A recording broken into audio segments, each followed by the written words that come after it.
안녕하세요. 안녕하세요. 그 메타인지 특강 시작하겠습니다. 오늘은 그 이제 메타인지에 들어가는 도입부 하고요. 그다음에 이제 메타인지에 대해서 살짝 들어갈 예정이고, 이제 두 번째, 세 번째 이제 진짜 올리는 방법에 대해서 얘기를 해볼 거고요. 자, 배울 마음이 없는 아이가 학원에 다니는 경우하고, 배울 마음이 있는 아이가 인터넷 강의를 듣는 경우에 어디가 더 효과가 좋을까요? 당연히 의자겠죠, 그죠? 연세대 의대에서 이런 연구를 했어요. 이제 꿈이 있느냐, 그 다음에 생활에서 자기 컨트롤 능력이 어느 정도 있느냐, 그 다음에 공부에 대해서 자기가 책임감이 있느냐에 대해서 연구를 했는데, 이 세 가지 중에 한 가지도 없다면 이 아이는 1년 뒤에 반드시 성적이 떨어진다라는 연구 결과가 나왔어요. 그래서 우리 아이를 봤을 때 꿈과 그다음에 생활 습관에서 본인 컨트롤 능력, 그다음에 공부에 대한 책임감이 있는지를 좀 살펴보셔야 돼요. 현재 수시와 정시를 보시면 지금 정시 비율이 자꾸 줄고 있죠. 22%까지 내려갔고, 그다음에 지금까지는 수능과 내신과 비교과, 그죠? 이제 학교 활동 말고 비교과가 좀 중요했는데 어제 난리가 났죠. 자, 어제 이렇게 발표된 내용입니다. 다 보시면은 미기재, 미반영, 미기재, 검지, 미반영, 미반영, 그죠? 현 중2부터 반영 안 되는 게 엄청 많아요. 자, 그 다음에 여기도 보시면은 폐지, 뭐 다 이래요. 그죠? 자, 결국은 어제 발표된 내용의 요지는 뭐냐면 정규 교육 과정 외의 모든 비교과 활동은 대입에 반영하지 않는다. 이게 이제 어제 교육부에서 발표한 내용이에요. 그 다음에 상위 16개 대학은 정시를 아까 22%였잖아요. 올해 이번 입시가 40%까지 올리겠다. 그래서 현 고1은 유도하고 23년도, 그러니까 현 중3 대상으로 할 때는 40%까지 올리겠다. 이렇게 지금 발표가 났어요. 그 다음에 현 중2부터는 자소서, 자기소개서가 폐지됩니다. 그러니까 이게 반영이 안 되는 거죠. 자, 그 다음에 현 고1부터는 생활기록부가 거의 반영이 안 돼요. 자, 그러면 뭘 가지고 평가하지? 이런 문제가 생겨요. 그죠? 비교과 활동 안 되고요. 자소서 없어지고요. 근데 이제 지금 초4부터는 고등학교 등급이 3개로 갈라요. 지금 9등급인데 지금 3개로 나눠지죠. 그러면은 이제 진짜 뭘로 평가를 해야 될지를 알 수가 없게 되는. 그래서 지금 뭐 본고사 부활하는 거 아니냐 지금 이런 얘기도 나오고 있고요. 왜냐면 대학에서는 뽑을 수 있는 방법이 없기 때문에 지금 현재 굉장히 좀 혼란스러운 상황이 좀 펼쳐졌습니다. 그래서 지금 중3 애들이 이제 뭐 자사고, 특목고, 일반고를 쓰는데, 여기 보시면은, 이제 앞에 보시면은, 여기, 네, 블라인드 확대가 되죠. 이게 뭐냐면은 학교 정보를 심사위원들한테 안 준다는 거예요. 그러면 지금 뭐 영재고나 과학고나 뭐 영희외대부고 이런 애들이 아무래도 좀 어드밴티지가 있거든요. 근데 이제 그게 다 없어지니까 이제 지금 만약에 대입이 이렇게 간다면 지금 중3 아이들이 과연 특목 자사고로 가는 게 맞는가 하는 생각인데 더 많이 드는 거죠. 이게 가서 이익되는 게 별로 없는 거죠. 이제 그래서 지금 중2는 그나마 이제 앞으로 1년의 경과를 지켜보면 그래도 어떤 방향이 나올 거거든요. 근데 지금은 어제 이렇게 발표를 해놔버리니까 지금 당장 원서를 써야 되는 아이들 입장에서는 굉장히 좀 갈등이 생길 수밖에 없는 그런 상황입니다. 자, 그래서 이제 여기까지는 이제 뭐 대입 얘기고요. 그래서 다시 이제 메타인지로 들어가 보면 이런 말을 우리가 되게 많이 듣죠. 초등학생이 고등학교 수학을 한다. 중학교 때 수능 영어 끝내야 됩니다. 뭐 우리 아이는 무조건 3번 돌렸어요. 뭐 3개월에 해서 18개월 만에 중학교 수학 끝납니다. 자, 다 좋은데요. 다 좋은데, 제가 3년 전에 분당에 있는 대학 잘 보내는 고등학교에 가서 이제 재능 기부를 한 적이 있었어요. 그래서 이제 그 아이들 영어를 가르쳤는데 한 6개월 정도. 근데 이제 그때 대상은 각반 뒤에서 1등들을 다 모았어요. 20명을 모아가지고 제가 첫날 물어봤어요. 학원 다니면 성적 오르니? 그랬더니 안 오른대요. 야, 그러면은 자기 주답습 해야지. 그랬더니 초등학교 1학년 입학한 이후로 혼자 공부해 본 적이 없대요. 학원 다니느라고. 그러면 학원 더 다녀야지. 그랬더니 이미 꽉 차 있대요. 근데 성적은 뒤에서 1등. 자, 그 다음에 영어 수학 60, 70점 대인 친구하고 얘기를 해봤어요. 지금까지 학원 다녔지? 예. 성적 올랐니? 아니요. 왜 안 올랐을까요? 자, 수업 시간에 모르는 거 질문해 그랬더니 아무 말도 안 해요. 다시 질문해 그랬더니 아무 말도 안 해요. 모르는 거 없어 그랬더니 그냥 처음부터 풀어달래요. 이게 무슨 얘기일까요? 그 범위 내에서 내가 무엇을 알고 무엇을 모르는지를 모르는 거예요. 자, 유명한 말 중에 이런 얘기가 있죠. 중3 성적이 고3 성적이다라는 말이 있습니다. 이거는 진학사 통계 자료인데요. 보시면은 1학년 3월 모의고사에서 3학년이 될 때까지 한 개 등급이 올라갈 비율이 13%밖에 안 된대요. 막 공부 열심히 하면 등급이 막 올라갈 것 같죠. 실제로 안 그렇대요. 그 다음에 2개 등급 올라가는 친구는 1.8%. 100명에 2명이 안 되는 거죠. 그 다음에 2학년에서 3학 올라갈 때 등급이 올라갈 확률은 5%. 2개 올라갈 확률은 0.3%. 그래서 중3 성적이 고3 성적이다라고 하는 통계는 우리 아이가 비껴날 확률이 별로 없어요. 그죠? 그러니까 만약에 5등급이 4등급 될 수 있는 확률이 13%, 10명에 1명밖에 안 된다는 거죠. 되게 이상하죠. 되게 열심히 공부하는데. 자, 제가 이제 아이들을 이렇게 이제 분류를 해봤습니다. 어떻게 해도 공부 안 하는 아이들, 이런 아이들은 이제 학원에 안 다니죠, 사실은. 그 다음에 스스로 공부하는 아이들, 그 다음에 그 중간에 있는 아이들. 보면, 여기도 거의 한 4부류 정도가 돼요. 여기에 좀 더 가까운 아이들, 여기에 좀 더 가까운 아이들. 근데 가르쳐 보면, 여기서 여기 넘어가기, 이게 한 단계 한 단계 넘어가기가 엄청 힘들어요. 결국은 어떤 상태를 유지하다가 끝나버려요. 자, 지금 어떤 흐름이 있냐면요. 이제 곧 초등학교는 스마트 교실이라 그래서 탭을 다 지급합니다. 학생 개개인별로. 그렇게 해서 이제는 개별 진도로 가겠다라는 거죠. 선생님이 일괄적으로 진도를 끌고 나가 보니까 별로 효과가 없더라는 거죠. 1등부터 꼴찌까지 쫙 서는 거죠. 그 다음에 탭이나 이런 스마트 교실을 운영하면서 이제 정답을 하나로 가져가지 않겠다는 거죠. 왜냐면 이제 4차 산업에 맞는 애들 키워내야 되기 때문에. 그 다음에 요새 또 새로운 흐름이 뭐냐면은 요새 유튜브에 들어가 보시면 모든 인강이 다 있어요. 선생님들이 자기를 알리기 위해서 수학의 정석 다 있어요. 인강, 역사 다 있어요. 자, 그 다음에 이제 앞으로 수능은 이제 자격시험화가 됩니다. 옛날에, 아주 옛날에, 그죠? 자격시험 보고 대학 가서 본고사 볼 때처럼 그렇게 될 수밖에 없는 지금 상황이고. 왜냐면은 이제는 2022 계획이 반영되면 이제 학교에서 개설되는 과목이 엄청 많아져요. 대학교처럼. 그러면은 아이들마다 들은 과목이 다르기 때문에 이걸 가지고 평가를 할 수가 없어요. 그래서 이제는 이제 수능은 자격시험화 되고요. 그 다음에 학원도 옛날에는 수업 잘하는 학원이었는데 요새는 관리 잘하는 학원을 선택하시죠. 자, 그러면 이것들이 전체적으로 얘기하는 바가 뭘까요? 이거를 잘 보셔야 돼요.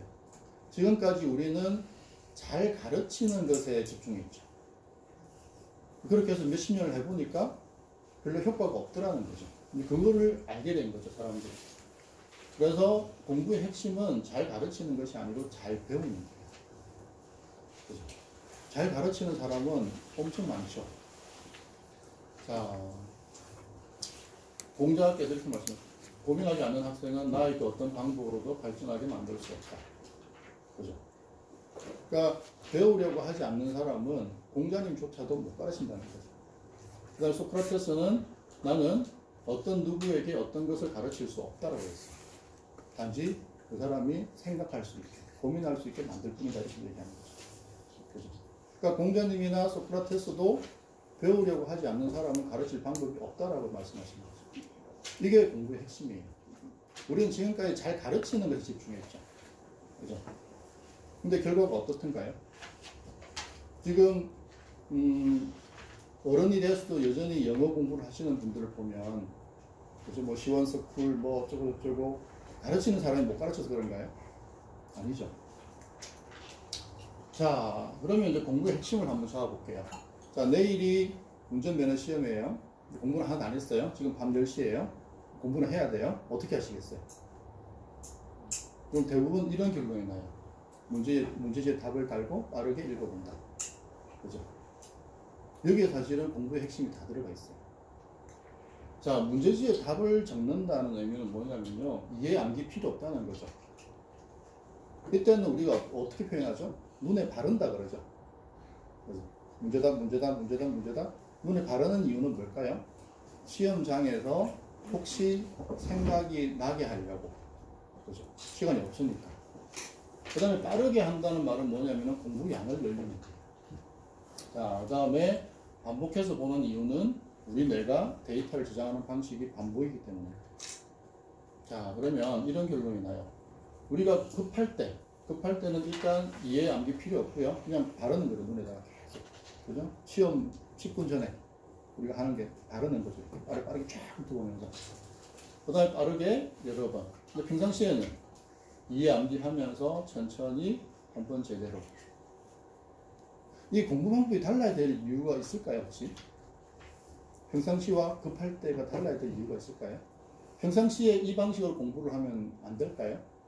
그죠? 자, 이해 암기는 나중에 하는 이유는 뭐냐면 일단 맥락을 잡으려고 하는 거예요. 이게 전체적으로 지금 무슨 얘기를 하고 있나 그거를 먼저 잡아야 되는 거거든요. 그 다음에 빠른 속도로 하는 이유는 양을 늘리는 거고요. 여러 번 반복하게 되면 이제 지속하게 되는 거죠. 자, 그래서 결국은요, 우리가 무엇을 하든지 간에 공부를 하든 일을 하든 뭘 배우든 결국은 우리 뇌에 우리가 무언가 새로운 것을 공부하게 되면 배우게 되면 우리 뇌에 뇌 신경이 새로 만들어져요. 이게 만들어져야만 우리가 시험을 봤을 때 뭔가 결과를 낼 수 있게 되는 거예요. 자, 보시면은 이 논문을 보면은 우리 인간의 뇌는요, 읽기를 관장하는 영역이 없어요. 무슨 말이냐면 책을 읽기 시작하면 우리 뇌가 전 부위가 움직이기 시작해요. 그래서 그걸 통해서 새로운 신경회로가 만들어지거든요.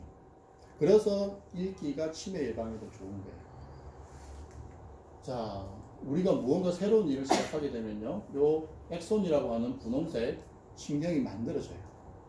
그 다음에 마일린이라고 하는 이 이제 엑손을 보호하는 피부 같은 것도 형성되기 시작하거든요. 이 두 가지가 튼튼해지면 우리가 안다라고 하는 거예요. 안다, 이해됐다. 이렇게 얘기를 하는 거거든요. 결국은 우리가 공부를 한다라고 하는 것은 물리적으로 나의 뇌에 새로운 신경세포가 만들어지는 거예요. 자, 그러면 공부와 관련된 신경세포를 만드는 방법은 뭘까요? 뭔가 훈련하는 방법이 있겠죠. 그죠? 자, 결국은 이겁니다. 맥락을 잡아야 되고요. 빨리 처리해야 되고요. 그 다음 위를 반복해 줘야 돼요. 자, 그래서 결국은 공부는요, 속도와 양이에요. 지금 혹시 자녀분들 이 책을 어느 정도 속도로 읽고 있는지 아세요? 글을 읽었을 때 얼마나 잘 이해되는지 아세요? 그 다음에 시험 공부할 때 어느 정도 속도로 이 시험 공부를 처리해내는지 혹시 아세요? 그 양은, 그죠? 자, 고등학생들 보면요, 1등급은 1등급의 속도와 양으로 공부하고요, 5등급은 5등급의 속도와 양으로 공부해요. 근데 이 자기만의 속도와 양을 깨지 않는 이상은 절대 등급이 안 올라가죠. 그죠? 자, 이 친구는 부산에 있는 용인고등학교라는 데 있더라고요. 이 친구는 이제 유튜브에 보면 공부의 왕도라고 하는데 나와 있는데 고등학교 1학년 말에 수학이 38점이었어요. 근데 어떤 계기로 수학 문제지 한 권을 10번을 풀어요. 6개월 동안. 그리고 모의고사에서 1등급을 받아요. 자, 이 친구가 이 동영상을 보면 3번 볼 때까지 단 한 문제도 풀리지 않더래요. 그 다음에 6번 보니까 얼추 풀리고, 그래서 6번 봤을 때 얼추 풀렸기 때문에 공부가 됐나 싶어서 다른 문제지를 풀어보니까 안 풀리더래요. 그래서 그 문제지를 4번 더 봤더니 1등급으로 올라갔다는 얘기거든요. 자, 그러면 이 친구는 왜 1등급이 됐을까? 그 다음에 처음에 3번 풀 때까지 왜 한 문제도 안 풀렸는데 그러면 그것은 의미가 없는 시간인가? 그죠? 그런 것들에 대해서 궁금증이 생기는 거죠. 그리고 이 친구 보면은 서울대학교 사회과학부 입학 예정인 거 보면은 수학을 통해서 어떤 공부에 대한 원리를 터득을 한 것 같아요. 그래서 이것이 다른 과목으로 이제 이어졌고 결과적으로 이제 서울대 가게 된 거죠. 자, 이 친구를 보면 어떤 현상이 벌어졌냐면, 자, 처음에 보세요. 처음에 문제지를 3번 볼 때까지 문제가 하나도 안 풀렸어요. 그러면은 이 친구의 뇌에서는 어떤 일이 벌어졌을까요? 가장 큰 변화는 뭐냐면은 무엇을 모르는지 모르는 상태에서 무엇을 모르는지 아는 상태로 갔다는 거죠. 이 과정이 제일 힘들어요, 사실은. 개인적으로 보면. 뭔가 잡히는 게 아무것도 없는데 길을 가야 되잖아요. 그죠? 그런데 이 친구가 3번에서 6번까지는 갑자기 막 정보가 들어오기 시작하는 거죠. 사실은 이때도 정보가 들어오고 있었어요. 단지 우리가 인식할 수 있는 정보로 이게 정리가 안 됐다는 것 뿐이거든요. 그 다음에 이 친구가 다른 문제지를 풀어보고 안 되겠다 싶어서 4번을 더 풀었죠. 그랬더니 이제 수학 1등급 올라선 거죠. 6개월 만에. 그죠? 자, 수학이 1학년 말에 38점이었으면, 뭐 중학교 때는 말도 못 하겠죠. 자, 그러면은 초중고 수학학원 다녀가지고 2등급, 3등급 받는 친구는 뭐죠? 그죠? 자, 결국은 이게 깨지지 않으면은 결코 그 이상 못 올라가요. 자, 결국은 이거죠. 저절로 생각나는 상태. 자, 수학 문제를 읽었을 때 우리가 뭘 하나요? 아니면 이거 어떻게 풀면 되겠다라는 생각이 들죠. 그 상태를 만들어줘야 되는 거죠. 자, 보세요. 문제지를 처음부터 끝까지 푸는 친구하고 문제답을 그냥 반복해서 읽는 친구. 누가 시험을 잘 볼까요? 이 친구가 훨씬 잘 봅니다. 근데 우리 아이는 지금 공부 어떻게 하고 있죠? 이렇게 하고 있죠. 왜 이렇게 하죠? 한번, 그죠? 그거 말고는 알려준 게 없어요, 아이한테. 그냥 문제를 풀고 채점하고 틀린 거 다 보고 나중에 다 오답 노트 만들고 뭐 이렇게. 그죠? 좋은데 시간이 엄청 오래 걸려요. 그죠? 자, 이거는 뭐냐면요. 85년도에 나온 논문인데, 한쪽에는 그냥 우리가 아는, 그죠? 읽고 이해하고 공부하고 문제 푸는 거. 한쪽에는 그냥 문제답만 읽게 했더니, 문제답만 읽게 한 쪽이 훨씬 성적이 좋더라는 거죠. 이 논문이 나오자, 이제 87년도에 중국에서 실제로 실험을 해요. 그래서, 한쪽은 3년 동안 그냥 일반 학교에서 가르치듯이 하고, 한쪽은 2년 동안, 3년이 아니라 2년 동안 그냥 문제답만 읽게 한 거죠. 그랬더니, 3년 동안 한 친구들은 81%가 통과했고, 2년 동안 한 친구들은 87%가 통과한 거죠. 시간을 1년이나 당기고도 6%나 더 통과가 더 된 거죠. 그죠?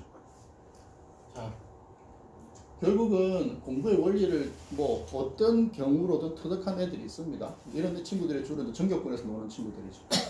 이런 친구들은 맥락을 잡습니다. 책을 볼 때. 어떤 과목을 보든지 간에. 그 다음에 처리를 빨리 합니다. 그죠? 그 다음에 이걸 지속해요. 자, 이렇게 되면은 신기하게 어떤 일이 벌어지냐면 무엇을 알고 무엇을 모르는지, 무엇이 중요하고 무엇이 중요하지 않은지를 저절로 알게 돼요. 근데요, 아직 터득하지 못한 아이들은 애를 엄청 많이 써요. 이해하려고, 암기하려고. 그 다음에 속도 따위는 신경 쓰지 않아요. 그런 속도를 신경 써야 되는지조차도 몰라요. 그 다음에 한 번 보는 게 너무 힘드니까 2번 못 보는 그런 상황이 생겨요. 자, 그래서 결국은 공부라고 하는 거는 맥락을 잡아야 되고요. 빨리 처리를 해야 되고요. 그를 반복을 해서 빨리 내 걸로 만들어 버려야 돼요. 자, 그러면 이것이 힘이 드느냐? 힘이 들 리가 없죠. 힘이 들면은 공부 잘하는 애들이 하겠어요? 안 한다니까요. 자, 그런데 이제 뭐 서울대, 연고대, 포항공대, 카이스트 간 친구들 뭐 이렇게 조사를 해보니까 중학교 때 수학을 중 1, 2, 3때 이렇게 선행을 하더라는 거죠. 근데 이런 것들이 선행을 하는 게 중요한 게 아니고 선행을 했을 때 내 걸로 과연 만들어낼 수 있느냐는 거죠. 그죠? 가서 수업 들어가서 앉아 있는다고 내게 되는 게 아니죠. 그죠? 결국은 앞에 말씀드린 이런 능력을 갖춘 친구들은 이런 것들을 소화해낼 것이고 못 갖춘 친구들은 그냥 시간만 가는 거죠. 그렇게 해서 선행을 했는데 고등학교 수학 성적이 안 나와요. 이런 얘기가 나오기 시작하거든요. 자, 그럼 맥락에 대해서 얘기를 해볼게요. 자, 요거 한번 읽어보시겠어요? 한번 쭉 읽어보세요.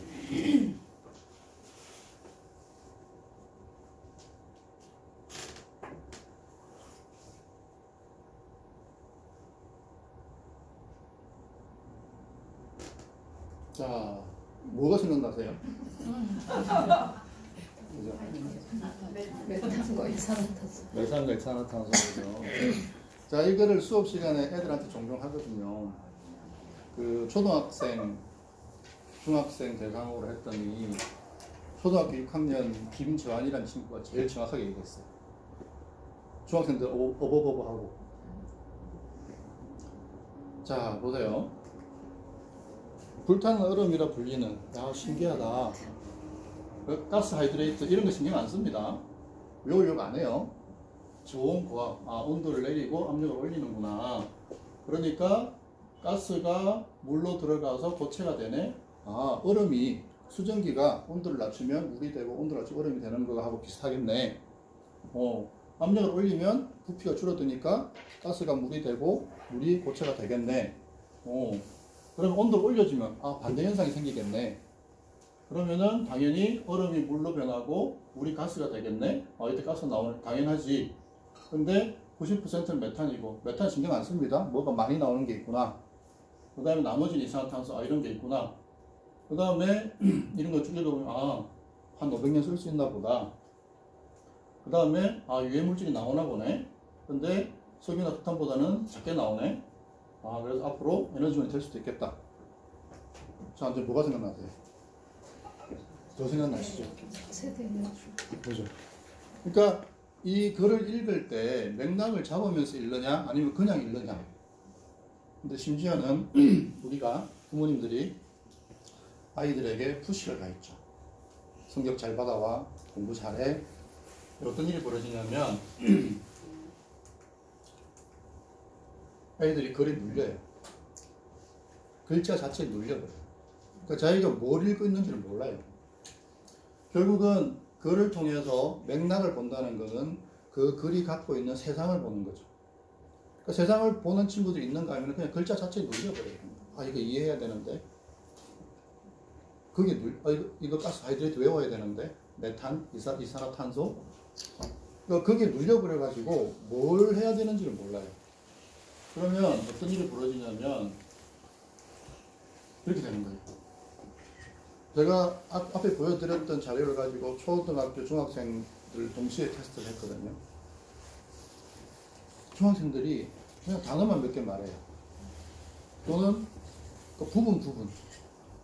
근데 초등학생이 내용 전체를 정확하게 얘기했어요. 맥락을 잡고 있는 거죠. 가스, 하이드레이트, 이산화탄소, 메탄 알 필요 없잖아요. 처음에는. 이게 지금 어떤 흐름인가 이게 중요한 거죠. 그죠? 자, 맥락을 보는 것이 얼마나 중요한가 볼게요. 자, 이거 한번 읽어보세요.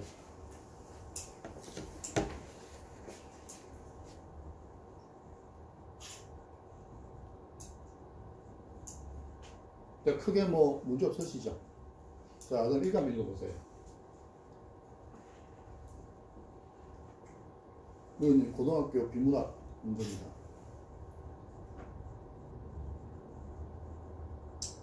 잘 모르시겠죠? 뭐가 뭔지. 자, 그럼 이렇게 한번 볼게요.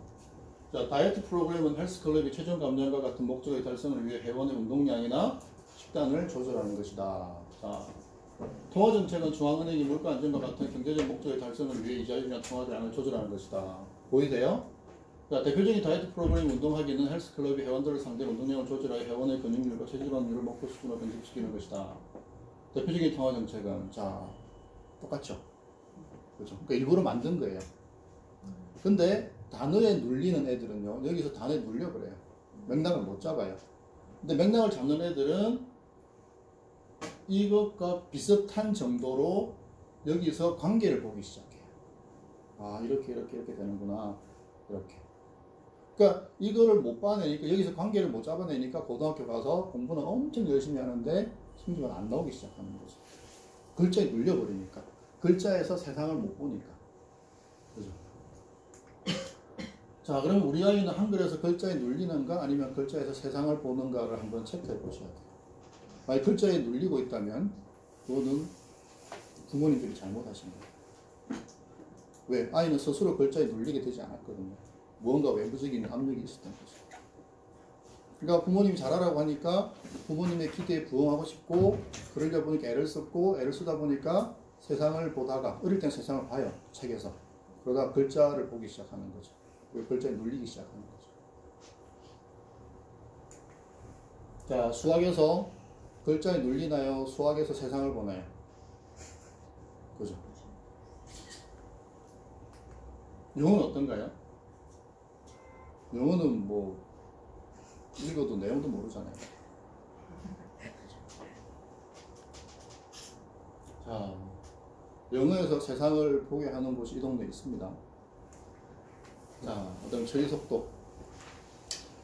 자, 이번 기말고사 기간이죠, 지금. 중학생들. 제가 중3 영어 시험 공부를 시키는데 그냥 아는 것만 체크하라고 그랬어요. 문제집을 주고. 아는 것만 체크해. 그러면은 되게 편할 것 같죠.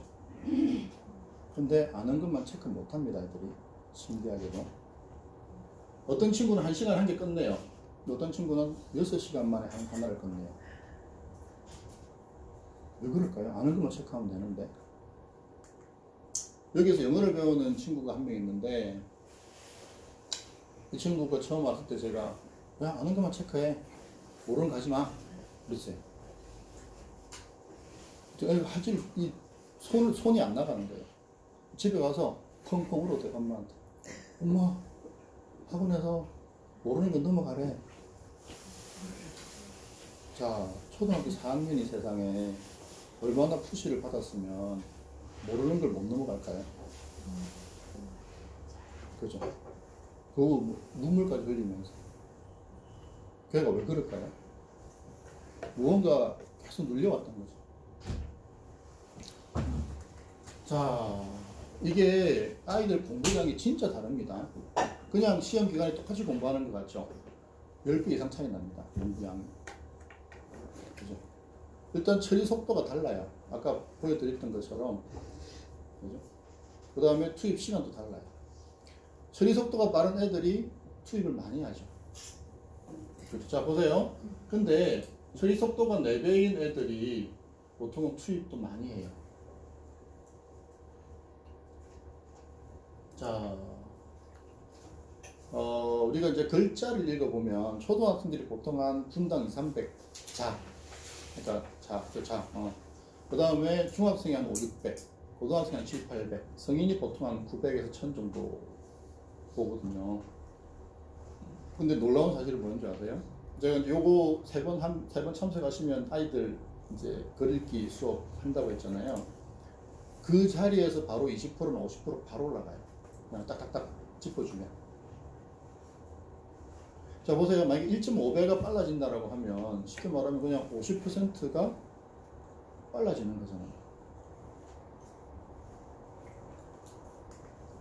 자, 그러면 우리가 왜 그렇게 공부를 할 때 이해 안 되면 못 넘어가고 천천히 보고 이렇게 하는 이유에 대해서 좀 살펴봐야죠. 자, 이해는 하는 걸까요? 되는 걸까요? 자, 하는 거다. 되는 거다. 되는 거다 좀 많으시네요. 자, 근데 이제 이런 생각이 드실 거예요. 하는 것도 있고 되는 것도 있다 이런 생각이 드실 거예요. 그런데 자, 그러면 이해가 만약에 한다면 이해가 안 되는 게 있을 때 내가 막 내 의지를 막 내면 이해가 되나요? 안 되죠. 그렇죠? 왜 그러냐면 이해라고 하는 거는 되는 거기 때문에. 자, 생각이 일어나는 메커니즘 이렇게 돼 있어요.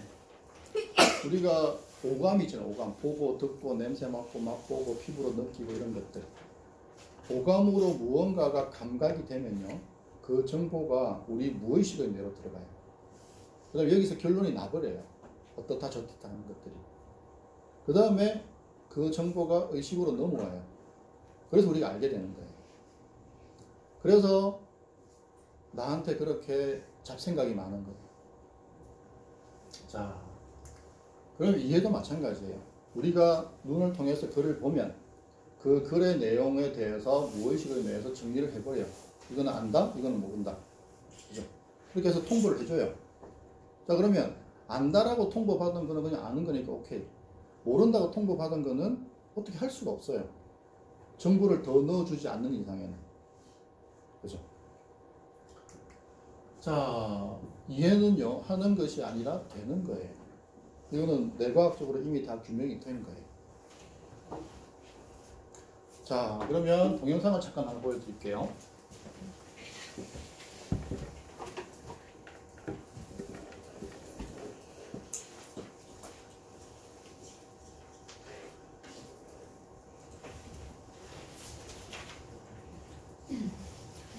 자, 이걸 보세요. 거기 뒤에 소리 날 수도 있습니다.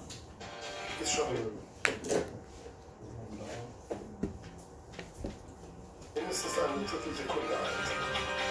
Das hat natürlich ganz praktische Folgen zur Spur bei Reaktionen im Straßenverkehr. Interessanterweise erleben wir die Viertelsekunde nicht. Wir erleben nicht die Arbeit des Unbewussten, sondern wir denken, wir erleben das sofort.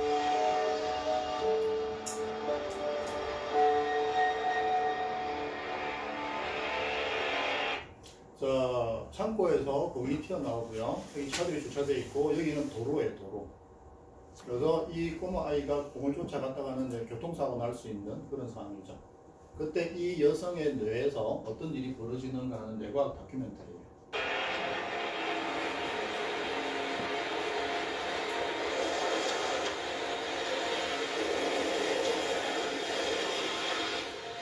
우리가 뭔가를 볼 때마다 광선의 다발이 동공을 통과해 망막에 닿는다.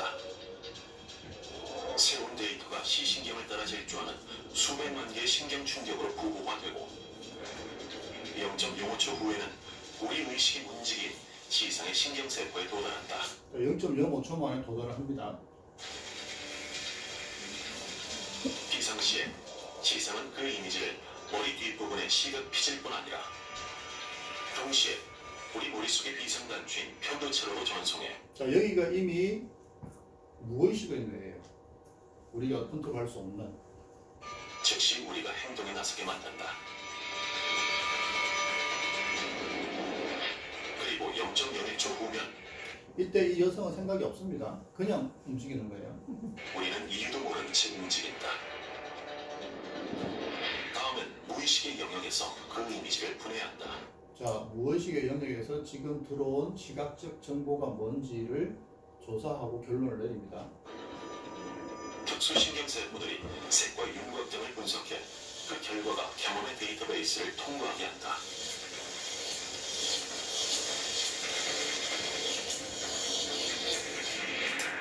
머리 뒷부분의 시각 피질부터 이마력까지다. 여기서 모든 조각들이 순식간에 의미 있는 이미지로 조립돼 다시 시각 피질로 전송된다. 이 순간부터 우리는 의식적으로 이미지를 볼 수 있다. 자, 이 순간부터 무의식의 뇌에서 결론이 나고 나서 몸을 쫓아 도로로 뛰어드는 아이 0.3초 만에 평가를 거쳐 투영되는 이미지. 자, 이것까지 걸리는 시간은 0.3초.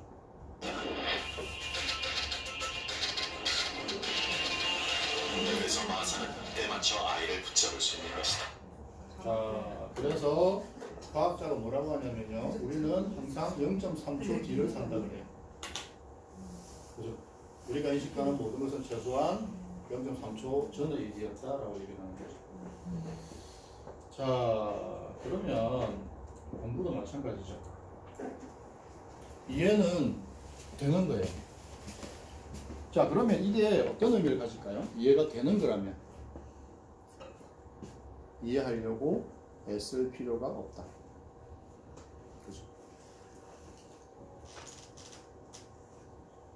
굉장히 놀라운 반전이죠.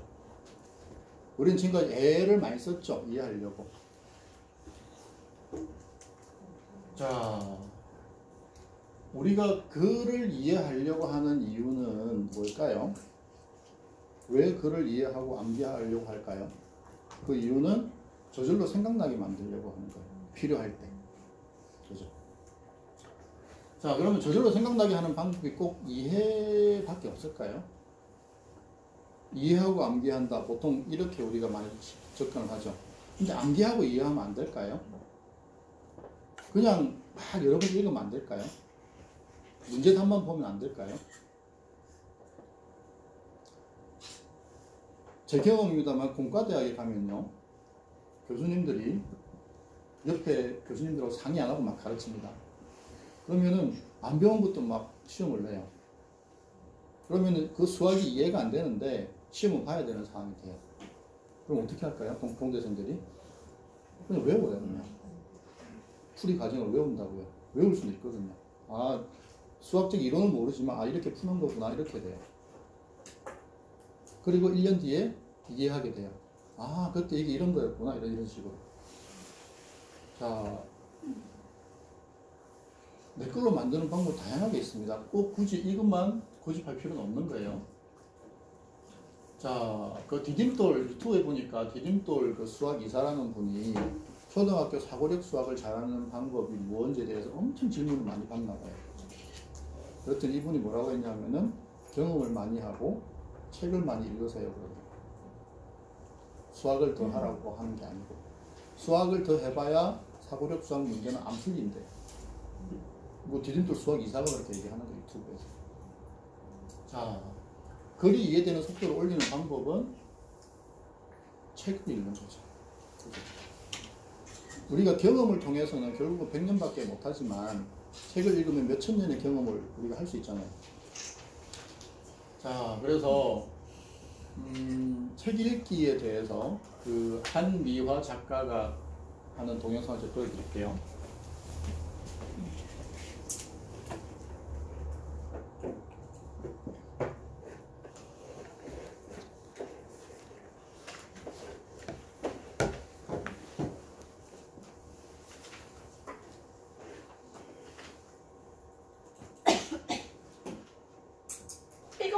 삐걱 여기서 막 삐걱 저기서 이 단어 모르네? 1입니다. 바로 강의 시작할게요. 책 읽는 뇌라는 게 만들어지는 거예요 라는 얘기를 하고 있습니다. 그러면서 아주 독특하고 어려운 그런 능력이고 후천적으로 훈련해서 만들어지는 겁니다 라는 얘기를 하고 있습니다. 글이라는 걸 7살쯤 되면 배우는데 그때 배워서 초등학교 6년 내내 실은 읽기 훈련을 해서 책 읽는 뇌를 만들어가는 과정이에요. 뭐 이런 얘기를 이제 하고 있다고 생각하시면 돼요. 읽으면서 자동 독해가 돼야 돼요. 다시 말하면 뭐냐면 읽으면서 그 의미가 바로바로 머릿속에 들어와야 합니다. 자, 이게 잘 안 됩니다. 독서량이 부족한 친구들은. 한 문장을 읽는데 읽다가 뭔가 이 단어 모르네? 무슨 뜻인지 모르네? 이렇게 자꾸 걸리면 재미가 없어요. 그런데 이 걸린다는 건 뭐냐면 아직 읽기 연습이 부족하다는 겁니다. 이런 상태로 만약에 억지로 읽으라고 해서 5페이지, 10페이지 한 거를 읽었다고 생각해 보세요. 어떻게 돼요? 아이가 조금 있든지 한 2페이지쯤 읽다가 이제 와요, 엄마한테. 뭐라고 하냐면 엄마 머리가 아파요. 그럼 이제 우리가 얘기하죠. 너 또 깨부리는 거지. 잔말 말고 빨리 가. 뭐지 이렇게 얘기하죠. 근데 실은 정말로 그 아이가 머리가 아픈 거예요. 읽기는 머리의 전 부분이 활성화되어야 되는데 얘는 이게 활성화되는 훈련이 아직 안 된 거예요. 그래서 할 때마다 막 삐걱 여기서 막 삐걱 저기서 삐걱이니까 정말 머리가 아픈 겁니다. 혹시 아이가 읽다가 머리가 아프다고 하면 그때 아이가 읽는 책이 지금 아이의 수준보다 높지 않은지 혹은 아이가 읽기 연습이 부족하지 않은지 체크를 하실 기회로 삼으시면 재미있어요. 그 유튜브에서 그냥 한미화 작가라고 치시면 이 동영상이 있습니다. 자, 우리 아이는 학교 공부를 할 정도로 리딩 훈련이 되어 있을까요? 그렇죠. 이게 이제 애들 책을 읽는 이제 독서인데요. 여기 보시면 초등학교 때 이게 기울기가 좀 급하죠.